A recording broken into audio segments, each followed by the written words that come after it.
સાથે મળી જાવ દૂધમાં સાકર ભળે એમ ઈ સાકર દૂધમાં સાકર નાખી આપણે એવું છે કે હું અત્યારે છે ને આને એમને ચા પાઈને પછી હું જાઉં છું ઓકે શૂટિંગમાં જરાક મારે કામ છે અને હું પિક્ચર જોવા જાઉં છું આ પીછો તો એવડી એમ પણ નથી કે આપણે જ સાથે જઈએ ચા સાથે જઈએ આપણે મૂવી જોવા તમારે હા મને આવડે છે એમાં શું હે તમે જાઓ ને અમારે અત્યારે થોડું કામ છે અને બીજું ઈ કે મારા હારાનું ખરાબ નાખવાનું છે કેમ કે હમણાં હાઈકમ આઈટમ પતે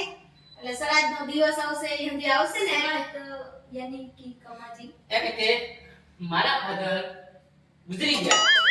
3 વર્ષ થાય એટલે શ્રાદ્ધ ફેરવા પડે અને એ શ્રાદ્ધ અમારે આયોજન છે બધું હા તમે આવજો જમવા તમે બે આવજો અને તમે છે અને મસ્ત હું કહું છું બે